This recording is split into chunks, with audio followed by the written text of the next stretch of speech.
Hey, Pin Dude here, and welcome back to my vintage pinball.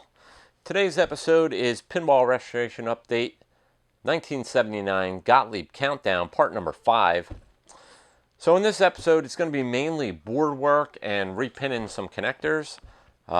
We got to go through all three boards, CPU, driver board, and power supply, and get them all bulletproof, ground mods, get them all up to snuff. And then we need to repin some .156 connectors and some edge connectors to get this game electronically reliable. All the typical stuff you need to do to a Gottlieb System 1. You know, these games are getting near 40 years old now, and they need a little bit of bulletproofing to make them more reliable. System 1 in general is considered not a very reliable system, but actually with a little bit of work and not much money, we can get these games running 100% and running for years to come. So I hope you will learn a bunch about repairing System 1 Gottlieb pinball machines in this video. Let's see. Also this week on Wednesday, which is my day off from work, I finally got to head out to the Silver Ball Museum in Asbury Park to play the new Jersey Jacks pinballs, Pirates of the Caribbean. They've had it for a bunch of weeks now, and even though Asbury Park is only about a 45 to 50 minute drive for me, I've been so busy at work I haven't been able to get out there. So I made a little video. I did a quick little walkthrough of the Silver Ball Museum and a little bit of the gameplay on Pirates of the Caribbean, and I put that video up on my Facebook page. So check that out. The Facebook page is My Vintage Pinball, starring Pin Dude. And be sure, if you're not a follower of that Facebook page, give me a follow or a like. I'll try to post some videos from time to time when I get to places. I hope to be getting to the Pinball Gallery out in Malvern, Pennsylvania, sometime during this holiday season coming up. I hope to get a day or two off of work here or there if possible. So check me out there. But for now, let's get working on this Gottlieb Countdown. We are getting close. I can feel it. We're almost done with the cabinet, and we're going to be starting to work on the playfield. Playfield's going to go real quick, I hope. So let's get started. All right, before we start working on the boards, I have a couple parts I need to bolt on the cabinet because I ran out of time the other day. It was the day before Thanksgiving. So these are the vents that go on the back of the head. They also attach to the cabinet right here. These need to be cleaned up. So this one I've already cleaned it up with mean green because there was a bunch of gunk all in the vents here. So I sprayed it with mean green and cleaned it with a toothbrush to get all the gunk out of these grates, blew it off real good. So it's nice and clean, but it doesn't look all that great. So my next step was to use some Mother's Magnum aluminum polish. You see me use this all the time. It works real great on a microfiber cloth. And I just went over the whole thing. And here's the other one to compare. So you can see how much shinier the one that I did with the Mother's Magnum aluminum polish is compared to the one that I didn't. So this maybe took me maybe a total of 10 minutes to do this one, mean greening it, cleaning out the vents real good, blowing it off real good, and then going over with Magnum aluminum polish and the microfiber cloth. You know, maybe about 10 minutes invested in this one, so I'll maybe have 10 minutes invested in this one. I didn't bother going, sanding it to get all the little scratches out of it and stuff. It's going on the back. You're never going to see it. And once this is bolted to the back of the game, it'll look real good. Not that we'll ever see it until we sell the game or something. But so I'm going to polish up this one, and then we'll go into the game room and bolt these on. I also need to clean this up. This is the hinge for the insert panel. We will be working on the insert panel later in this video after we get the boards in, so we can button up the head. So let me polish this one up, and then we'll head over to the game room. All right, so we got the other one shined up, and they look pretty good. They got a little corrosion and pit in here or there, but they are much better than they were when we started. So let's head into the game room, and I'm going to have to pull the game out. We'll get these bolted on, and I'll show you how the back of the game turned out being that it was in such bad shape when we started because of all the scratches and everything from operators dragging the back around. I think it's going to come out pretty good once we get all this stuff bolted up. So let's head into the game room. All right, so we're in the game room here. I got the game pulled way out from the wall so I can get these vents on. They cover the holes here. They go on right like that, and they bolt on the, whoops, got this upside down. They bolt on the cabinet down here, and that's where all the damage on the back of my cabinet. It looks like somebody left those bolts in and removed the head and ripped the plywood right up. So those were those. I just touched them up. I didn't bother bondoing it. If I was doing this, a full restore on this, I would have bonded it. But so I'm just gonna, there's 4 carriage bolts that hold it on, and then just some wood screws. So we'll get this all screwed together and see how it looks in the end.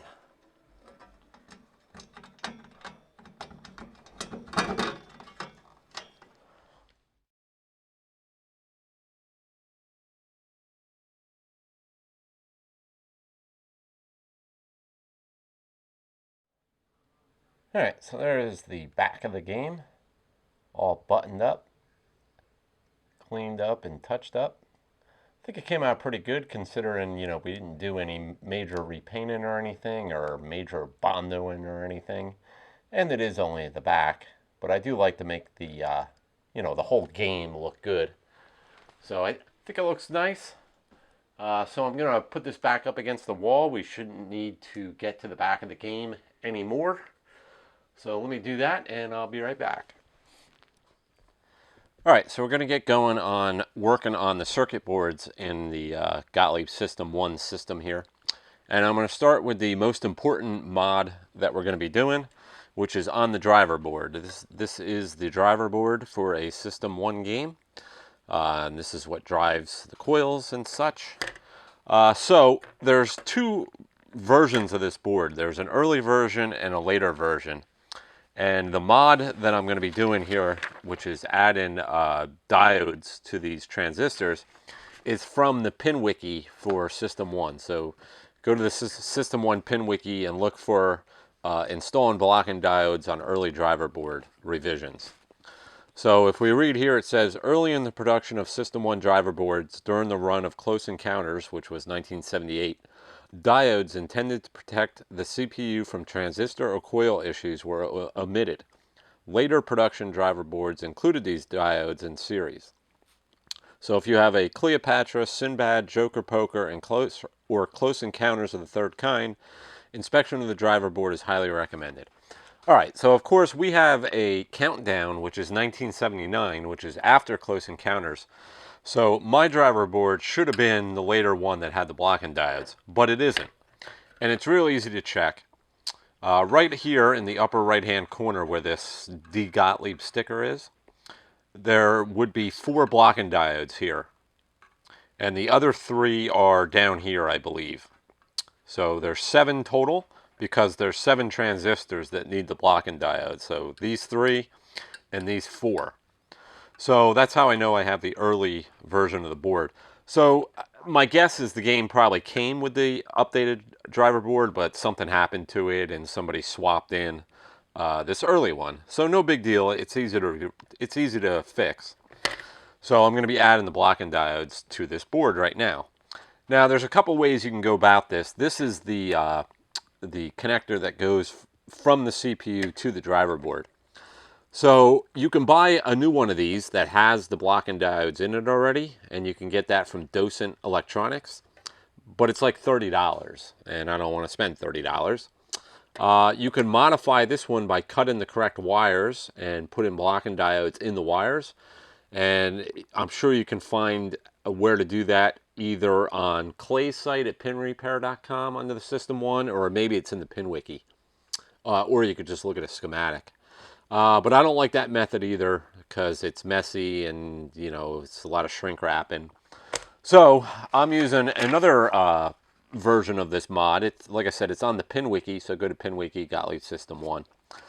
And basically all you need is 1N4004 diodes. You buy these in packs of 20. I get them from Great Plains Electronics, and they're like, I forget, $1 maybe for 20. So very cheap. And we only need 7 of them. So what I'm going to do is I'm going to take my desoldering gun, my cheap Chinese S993A desoldering pump here. I did a video on this. If you didn't see it, check it out. I'm going to be using this to desolder these 1, 2, 3, 4, 5, 6, 7 transistors. So I'm going to remove these from the board. These blocking diodes are going to go onto the board, and then I'm going to solder these transistors back in. So pretty simple. If you're not comfortable desoldering, then you might want to use this method. But if you are comfortable desoldering, and you could do this with a desoldering pump, you don't have to have, you know, one of these fancy desoldering tools. I mean, I just got this year, and I used the solder to put it pump for years before getting this. So, all right, so let's get going on removing these transistors. So I'm adding a little bit of flux.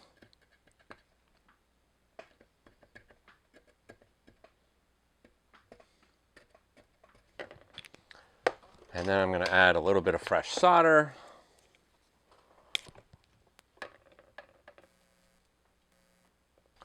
Then I'm going to get my desoldering pump.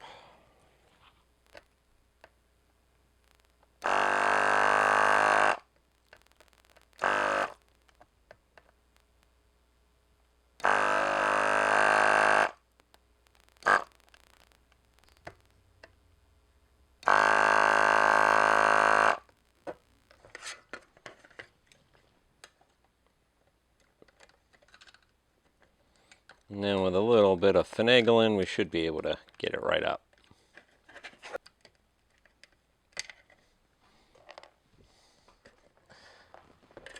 All right, so I got all 7 transistors out, and I'm just using my fiberglass pen here to clean up some of these contacts.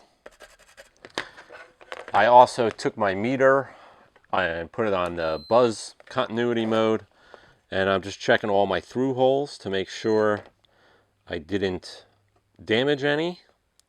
So I want to check all these to make sure they're still good.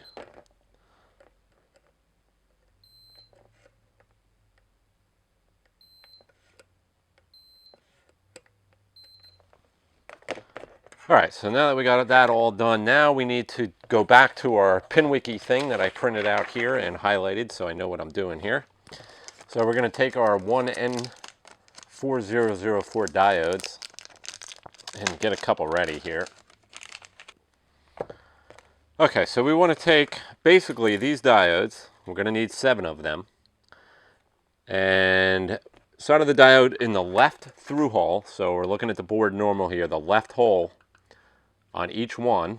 We're going to put one of these diodes in with the band away from the board. So the band's going to be up. So I'm going to stick this in the hole with the band up, and I'm going to solder it in just like that.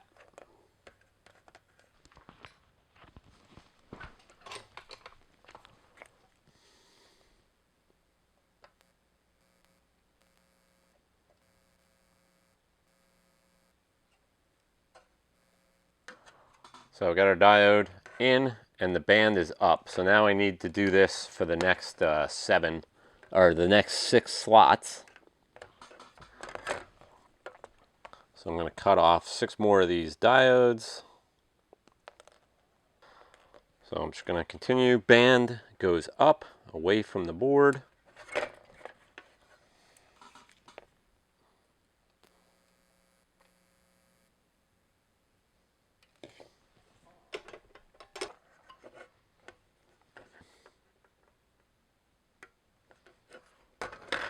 All right, so I'll continue to do this for the next 5, and then I'll be right back. All right, so we got all 7 diodes mounted in the leftmost hole of where we removed the transistor. The band's facing up. So now we need to put our transistors back in. So what we want to do here is on the left leg, we're going to bend that straight up. And now we're going to put the transistor back in. And now we're going to solder those two legs of the transistor back in.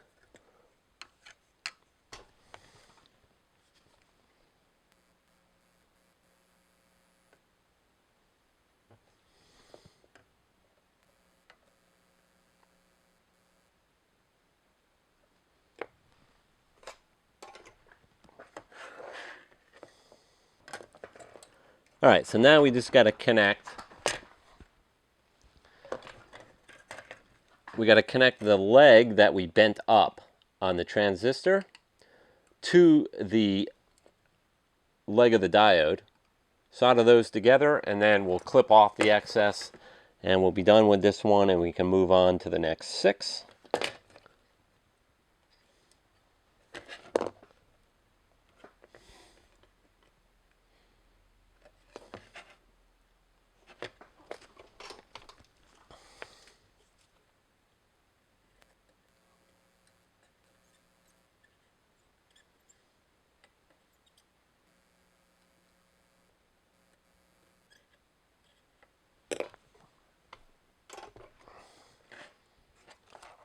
So I'm just making sure I have a good connection, and then I'm going to clip off the excess.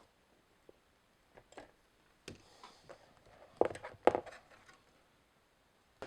right, so that's it. It's pretty simple, and I like this method because it's a pretty clean looking method. You know, we're just adding the diode right here, so now the board's always protected, and you hardly even notice that anything's been done to the board. So let me do these next 1, 2, 3, next 6, and then I'll be back and we'll move on to the next part.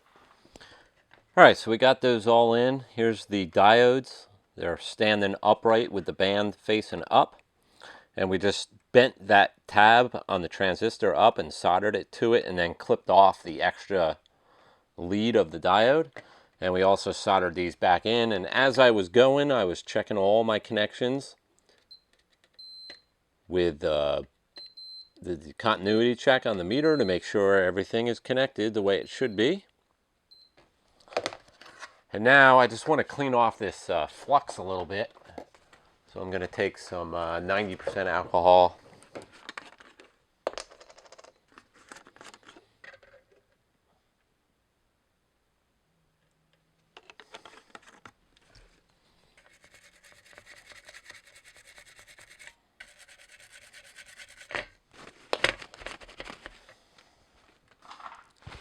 All right, so the next mod that you should do on your driver board, and mine's already done here, is the ground mod. It's basically this capacitor here.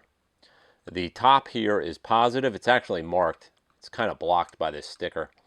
And the bottom here is negative. So you want to take just a piece of wire and solder it to the negative side of that capacitor. And then this other end, you want to crimp an eyelet on it, and that's going to go to the metal in the back box. So it was already done on my game. I'm just going to touch up this solder joint a little bit, and that'll be all set. So now the last thing I want to do is I want to do the LED mod. So on the driver board, I'm going to be adding an LED right here, and that's going to show me that the 5-volt is getting to this board. So when I power up the game, this LED that I'm going to add here is going to light up, and that means my 5-volt is on the board. So let me clean up a little bit and set up for doing that. All right, so for this LED mod, power 5-volt light that we're going to add to this driver board, we need an LED. So I have a red LED here, and I need a 150 ohm resistor, and I need a drill with a 1/16 drill bit. So we're going to drill 2 holes, and we're going to put it somewhere where we're not going to go through a trace. So I think I'm going to put it up here, and then I need to connect it to the positive here on this capacitor, and then on the negative.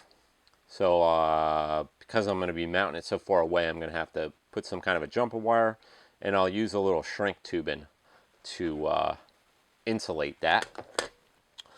So this mod I'm using is from Clay on pinrepair.com in the System 1 section. and I'm on add-in plus 5-volt LED to the driver board. These LEDs have orientation. There's actually a flat spot on the LED. And if you're following Clay's guide, he shows you which way to put that flat spot. So I'm going to drill my 2 holes.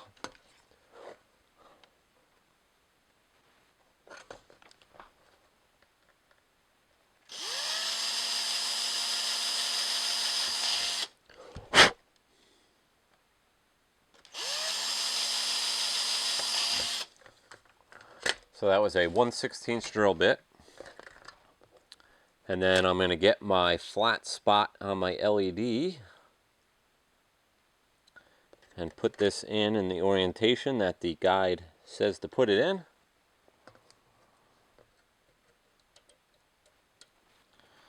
And then I'm going to bend the ears over. And then I'll have to figure out here how I'm going to wire this up. So let me get a couple supplies and I'll be right back. All right, so I put a little piece of shrink tubing on here. And then I'm just following the little guide that Clay has on pinrepair.com.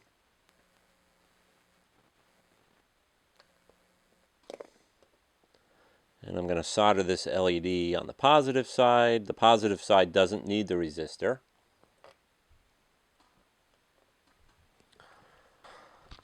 I'll shrink this tubing a little bit.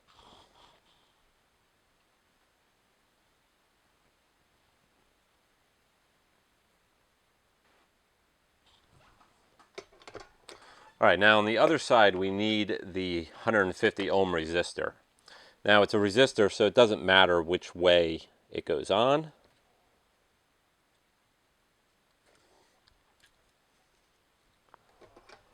So I'm going to solder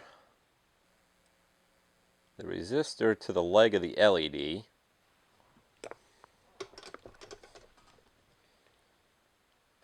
And trim off my excess.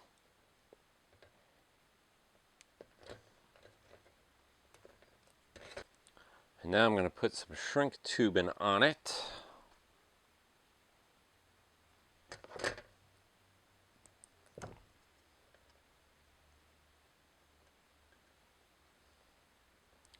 And I'm going to solder this leg to that negative end of the capacitor.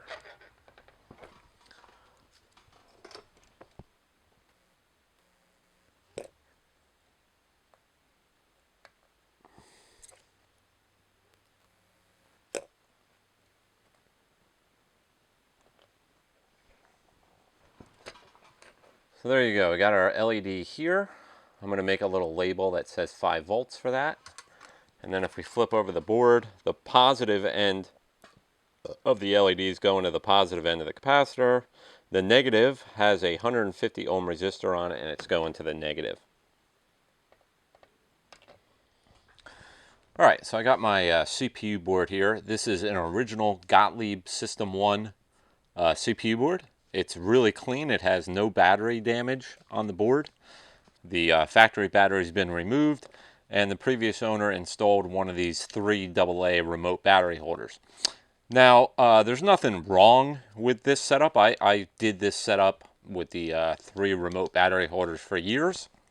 The only thing I would suggest is to definitely put a 2-pin Molex connector on here so you can disconnect the batteries if you need to work on the circuit board. So if your game has one of these, it's fine. You can see the blocking diode is right here under the shrink wrap. So it's a nice clean install. But I don't like this setup anymore. I like to go with the coin style battery right on the board. It's a nice clean looking install.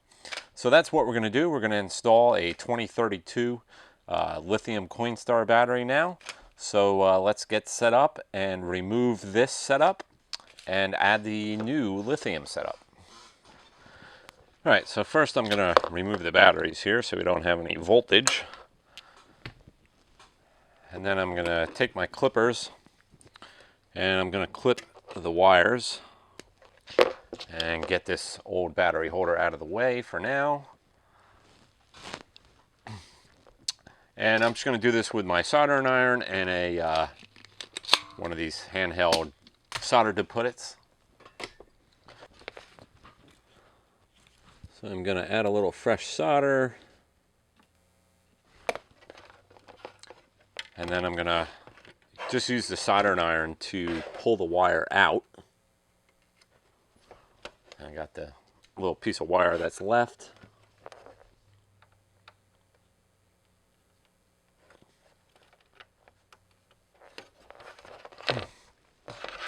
And now I can desolder my holes clean.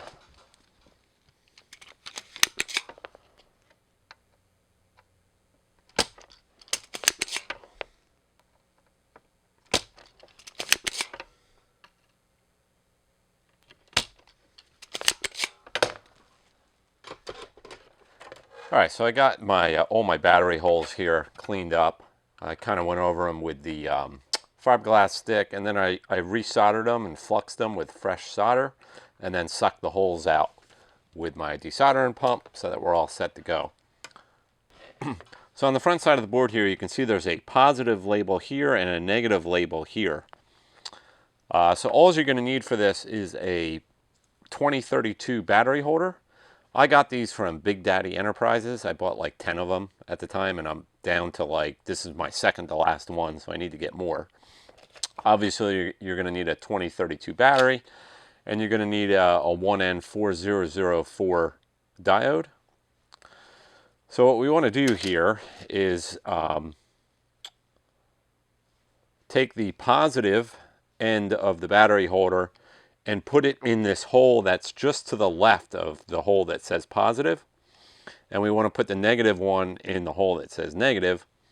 And then from the underside of the board, we're going to put the diode, the 1N4004, we're going to connect it from this hole over to this hole with the band facing away from the battery holders.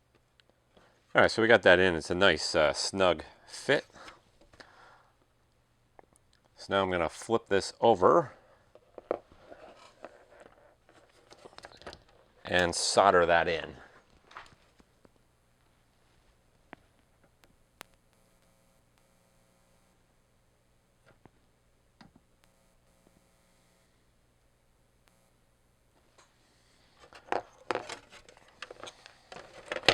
All right, so we got our battery holder in. We'll just check once again. This tab here is the negative, and this tab on the side is the positive. So we have that facing the positive just across, and then we have the negative, and under it, it is labeled negative. So now we want the non-banded side of the diode to go to the positive side here, and we want the banded side to go in this hole. So I'm going to flip the board over, and we know that the non-banded is going here, and the banded is going through the hole. So we'll try to do this.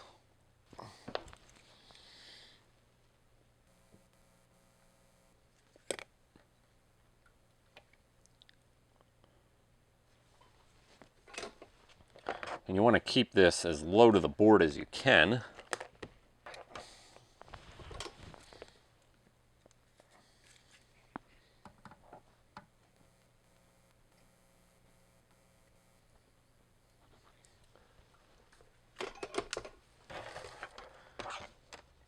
All right, so the battery holder is sitting right here and here. We have the non-banded side going to the battery holder. Here's the banded sides going to the PCB. So let me trim off my little excess diode here. All right, now before I put a battery in this, I'm going to check for continuity. All right, I got my meter here and I'm on continuity. And I'm going to go from the positive. Well, first let me check this. I'm going to check the where I put the diode to the positive side here. I'll check it at this resistor. We're good. And now we need to check the ground. So I'm going on the ground tab here, and I'm just going to ground it at this capacitor here. So our ground's hooked up. All right, so I got my 2032 battery here. Don't forget to take off the little protective piece of sticker here. And I'm just going to pop this in to check the voltages. I'm going to pop it back out since we're not going to be firing up the game anytime real soon here.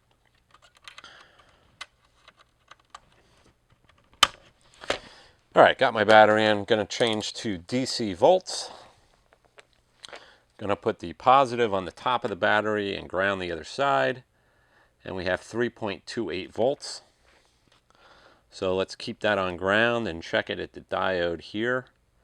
We have 3.02 volts. There's a slight voltage drop across the blocking diodes. So once again, we have 3.28 at the battery, 3.02 at the blocking diode. That's at this resistor, we should have 3.02. All right, so we got that all hooked up. That's really easy to do, to install these lithium batteries. And I really like it. It's you know, it's a super clean install. And you know, to me, it looks a lot better than having you know, the 3 battery holder on the side of the cabinet with all this extra wire. I just really like the way that they look. Plus, this is a lithium battery; it won't leak, and they'll typically last probably 2 or 3 years before you need to change it. All right, so now that we got that done, let's move on to something else. All right, so for the ground mod for the CPU, this upper capacitor here, right under the crystal, we want to attach a wire to the negative side of the capacitor, which is this side. It's labeled on the capacitor. So I'm just taking a piece of hookup wire here, and I want to crimp on a crimp connector on one end, which we're going to screw to the back box of the game.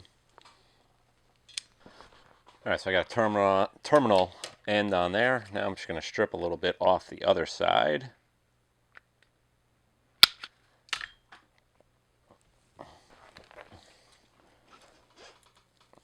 And we'll tin this wire.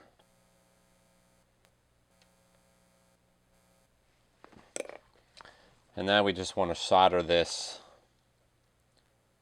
to the capacitor here.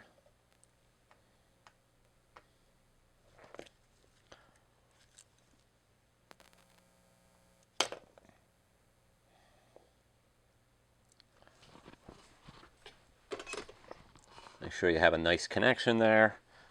And there's our little ground wire. And just to make sure, I'll put my meter on continuity. Put one end on the eyelet here. And make sure we have a good connection. All right, so we're going to add 2 LEDs on the CPU board. We're going to add a red one for 5 volts and a green one for negative 12 volts. And I'm just following the guides on pinrepair.com under the System 1 section for adding plus 5 volts and negative 12 volt power LEDs to the CPU. So we'll start with the 5 volt. It's pretty much the same as what we did on the driver board. So I got a red LED and a 150 ohm resistor. And we need a drill bit, a 1/16 drill bit. So I want to put the LED for the 5 volts right here. This is the 5 volt filter cap, and that's where we're going to be connecting the LED to on the back side. Again, we need to orient it the correct way. So we are looking for the flat spot on the LED, and we want to mount that the right way. But first we have to drill 2 holes, so we want to make sure we're not going to drill through a trace.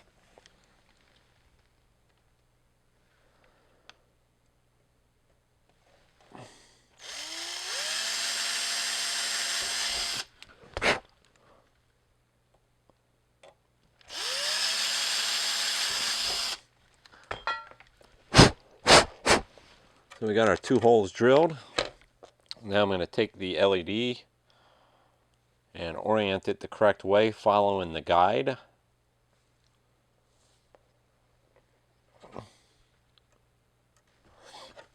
And now we're going to flip the board over.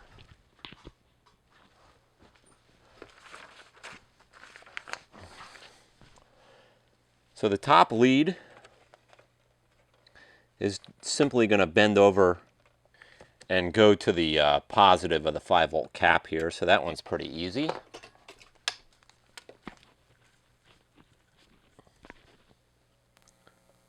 So we'll solder that one up.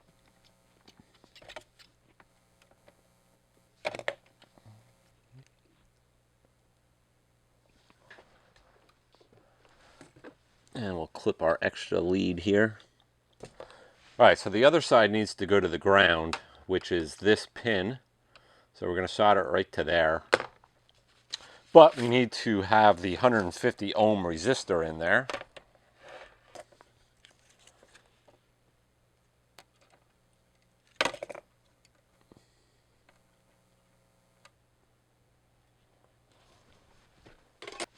And I'll use a little piece of shrink tubing.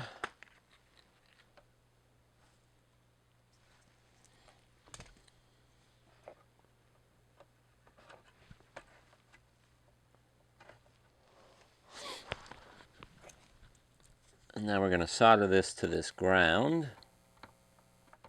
Going to tin everything up a little bit.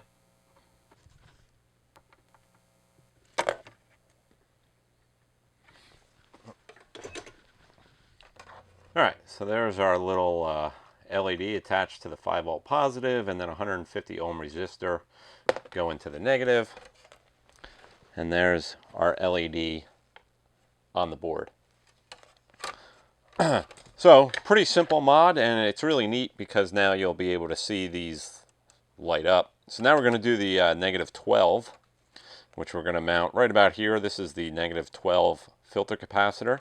So let me get what we need to do that. All right, so now we're going to do the -12 one. So I have a green LED for this, and a 560 ohm resistor we need for this. So following the guide, I'm going to mount it right here where there's no trace on either side of the board. So again, a 1/16 inch drill bit. And we're going to drill 2 holes.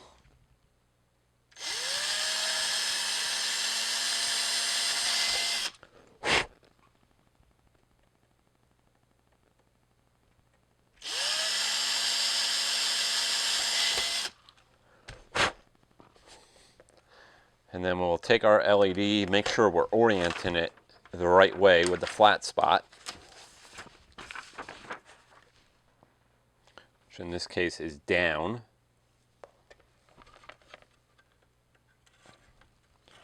So the on this one, the negative lead of the LED, the flat side, is actually going to the -12 post, and then the other side is going to go up to this ground with the 560 ohm resistor. So we need to put that in line, but first we'll hook up the -12 side. Since that's easy, we don't need to add the resistor to it.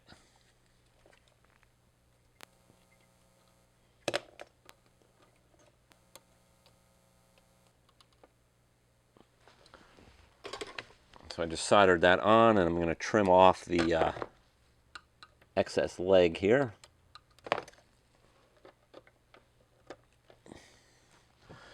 All right, now we need our 560 ohm resistor. And I'm just going to solder that to the LED.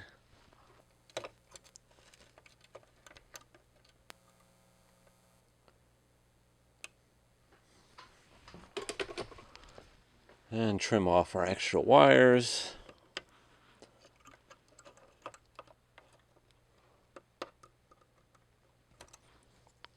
And I'll use a little piece of shrink tubing.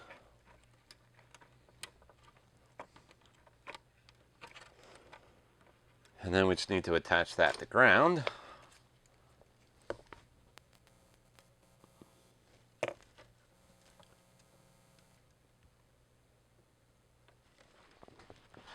All right, so we have our 2 LEDs. This is the 5-volt is the red one. That matches the 5-volt red one that we put on the driver board. And here's the -12.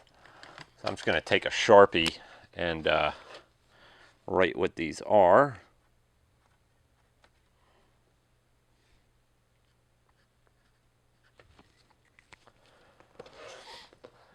And that's it. Pretty simple to do, and it's a nice little addition, nice little mod to the boards that's useful when you need to go into the back box to diagnose something. All right, so now my CPU board doesn't really need anything else. It was working before, so I'm going to put this into the back box of the game, and then we need to do a couple things to the power supply. All right, so we're going to work on the power supply. If you've never worked on a Gottlieb power supply before, this is System 1. This also applies to System 80. There's this transistor on the back of the power supply.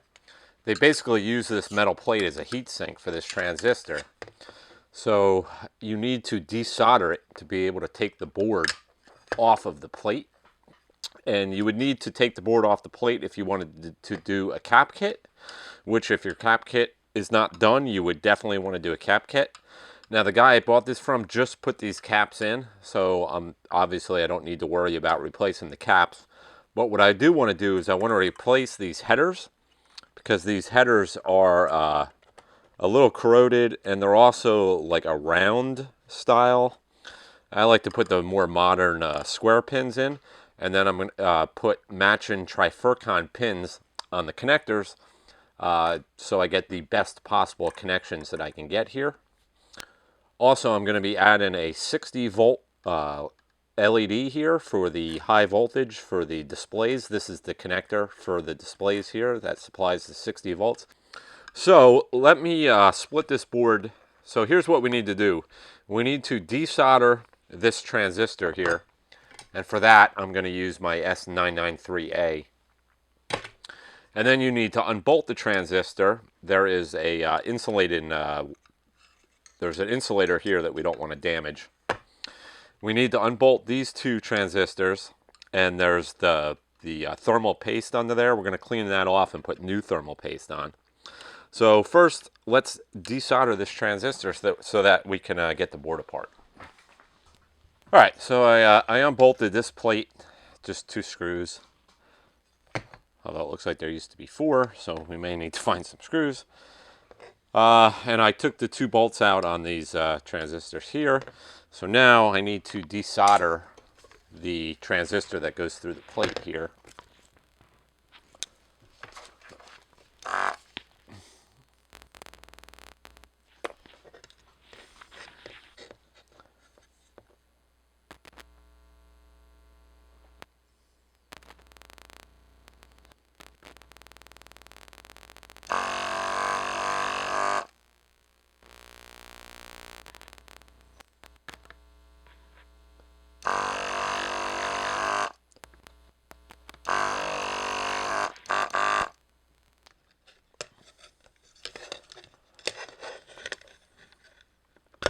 There we go. So there's the underside of that with a bunch of dried up thermal paste. So we're going to try to get that apart and clean it. And here's our power supply. It looks okay. All right, so I want to change this 156 header here. So I find it the easiest to do 1 pin at a time. So I'm going to pull off the this plastic part.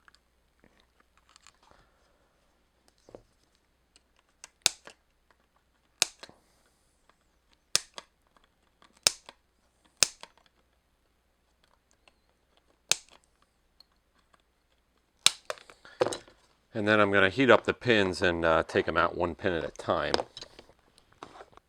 You have to be really careful with these boards. They're a single-sided board, and these traces like to come off the board. Pretty easy.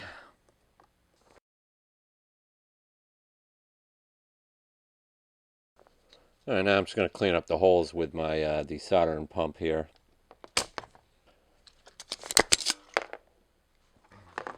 All right, so I got my new header in here, and I think I got the traces down best I can. I'm just going to solder that in.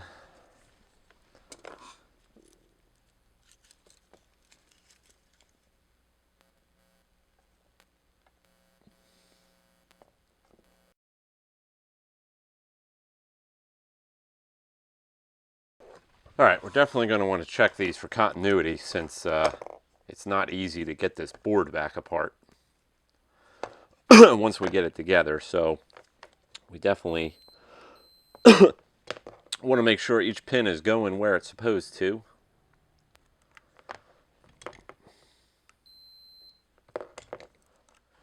All right, so I got this next header pin out using the same method. I didn't even have to desolder a couple of these.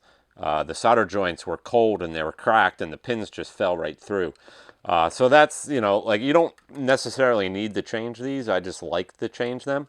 But at the minimum, reflow these header pins because, like I said, almost all of these were not even barely making a connection. So I'm actually surprised this power supply worked. So let me clean these up and I'll get new header pins in here and here, and then I'll be right back. All right, I got all my new headers in here, and I also reflowed a bunch of other questionable looking solder on this board. It's a pretty poor board design, single-sided board. A lot of the traces want to lift up, but I didn't have to run any jumpers everywhere. I continuity checked everything out, and everything's making continuity, even though some of these traces look pretty horrible. So I think I got it good enough. I think I'm pretty happy that all my connections are good.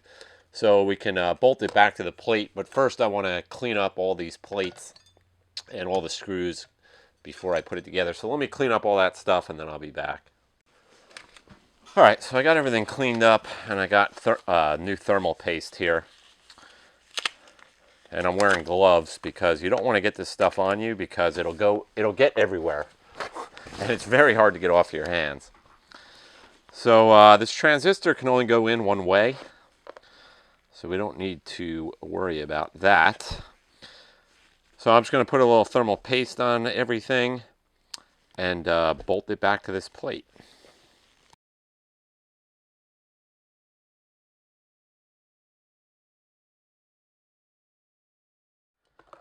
All right, so I got the power supply back to the plate. I cleaned up the plates so everything looks nice and clean. I got my grounds back on. So everything should be good on the power supply. So now I'm going to add a 60 volt LED, and I'm going to do it on the top side of the board here because I don't want to have to take this plate off again. So all I need is I'm using a yellow LED for this and a 10,000 half watt resistor, and it's going to connect to the J3 connector. Pin 1 is the 60 volts and pin 5 is the ground. So the resistor is going to go to the pin 5 ground, and then the LED is going to go to the 60 volt, and I'm just going to kind of run it off to the side, use a little shrink tubing. So let me do that and I'll be right back. All right, so here's the little 60 volt LED. I soldered the positive side of the LED to the 60 volt, which is J3 pin 1, and then I put the 10,000 ohm half watt resistor on the negative side of the LED, and then it's attached to J3 pin 5, which is ground. And then I made up a new ground wire for the power supply, which attaches to the negative side of this capacitor. So now the power supply is all ready to go back in the cabinet. All right, so now that we have the boards, the circuit boards all gone through and the boards are bolted back into the head, we need to deal with the connectors. And unfortunately, if you have a Gottlieb System 1, you're going to need to repin a lot of connectors, especially these two connectors I have here.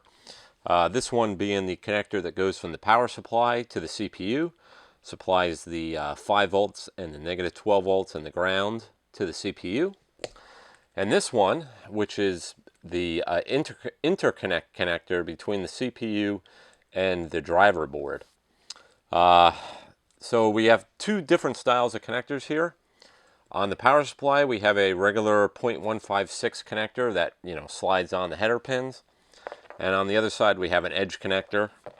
And then on the CPU to driver board, it's both edge connectors. So they use two different kinds well, they actually use the same pin.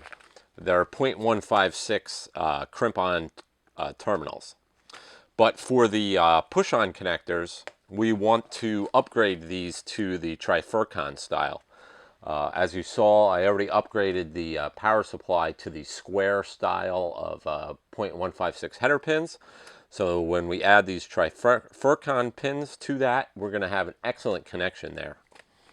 And then these edge connectors, they just use regular 0.156 crimp-on terminals. And what happens to these is if you take a flashlight and look inside your connector, you'll see that the crimp pins, they're all at different heights. That's because they're worn out. So some are lower, some are sprung up where they're supposed to be. But if I look across this connector, they're all at different heights. I'll also see a lot of corrosion on a lot of the pins. And the other test, if you have a really bad case scenario, the other thing that you can do is take these connectors and kind of bang them on the ground here. And if you see dust, that's corrosion. And sometimes when they're really bad, actually parts of the metal pins will fall out. So, you know, unfortunately, we have to change all these. And then there's also some more connectors in the cabinet that we're going to have to do. But I will show you some examples of repinning these with these two harnesses here. So there's not too much we need. Most importantly, you need new crimp-on terminals. I got these from Ed at Great Plains Electronics. You're also going to need a good crimping tool. This is the $23 Amazon crimper. I have a video specifically on this crimper on my site. If you haven't watched it, check it out. You're going to need a wire stripper and a good set of side cutters. Also, for these edge connectors, you're going to need a special tool to get the old pins out. On the push-on style, you can just use a small screwdriver or a pick to get these out. All right, and here's the tool to get these edge connector pins out. This tool, I mentioned it in one of my last videos. It's kind of expensive. It's like 15 to 18 bucks depending on where you buy it. But you need it because I don't know of any other way to get these to release. All right, so let's get going on this. There's nothing really hard about repinning connectors, but it is very time consuming. As you can see, there's, you know, probably 20 pins on this connector, 20 pins on this connector, you know, plus more connectors in the cabinet. So it is time consuming and tedious. You don't want to do a full repinning job on a Gottlieb System 1 in one day.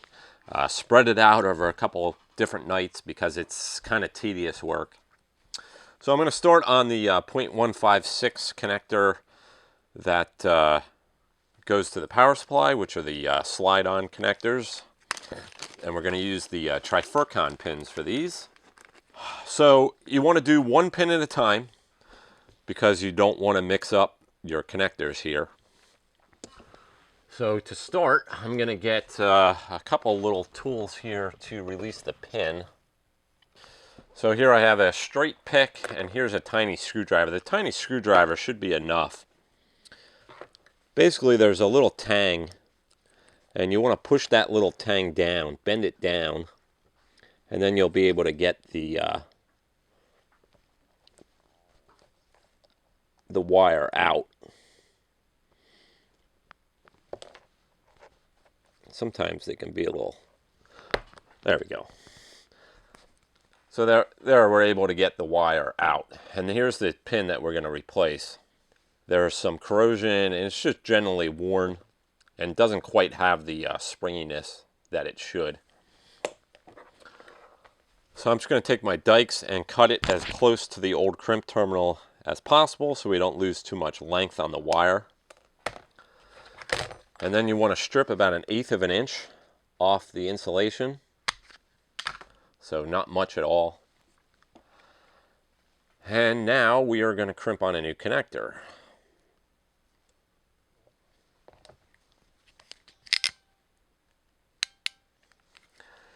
And crimp it down.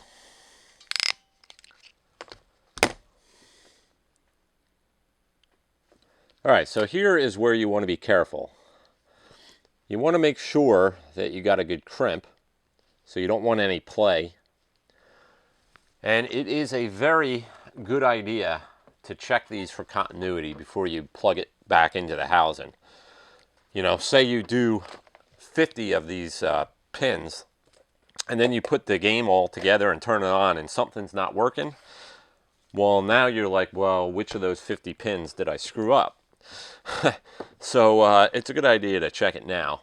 So I got my meter on continuity, and I'm going to put one end on the wherever the other end of the wire is. On some of these connectors, it's going to be a little hard to figure out, and then I'm going to check it to make sure that I got that pin crimped on good. So I'm going to do this for every pin that I do. It's worth the extra 2 seconds it takes to check it with the continuity meter. And then we just clip this back into the housing.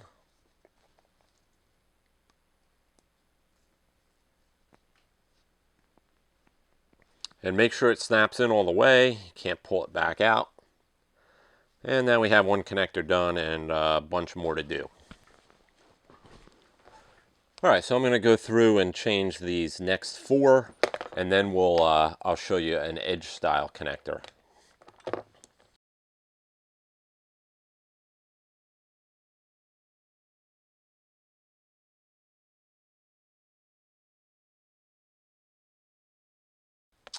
All right, so I got this connector done. It's only 5 pins, so it only took a few minutes. And this is definitely one of those things where practice makes it go a lot quicker. As you get into this and you start doing it, each pin will go a little quicker. And you know, checking them with the resistance, with the meter, will make sure that we don't have any issues once we get this game up and running.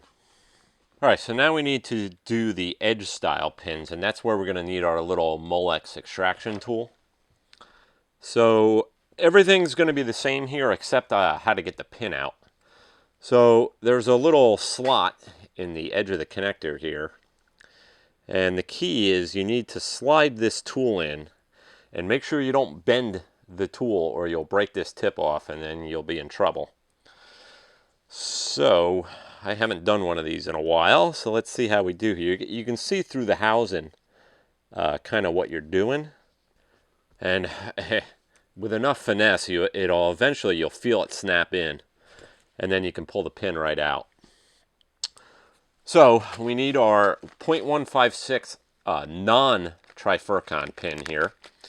We're just using a regular flat 0.156 crimp-on terminal.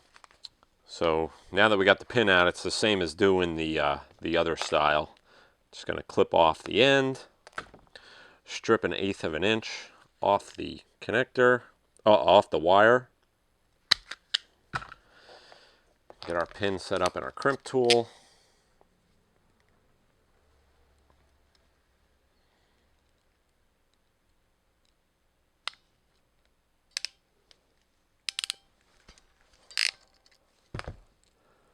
And then check to make sure it's tight. I like to take a flashlight. My eyes are not what they used to be. And I just want to make sure the wire is actually in that crimp contact and made a good connection. And then I'm going to take my meter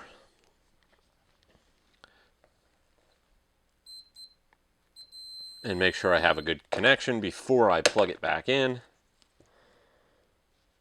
Make sure we got this going the right way. And then it'll snap in. So that's one. Just got 5 more to go on this connector.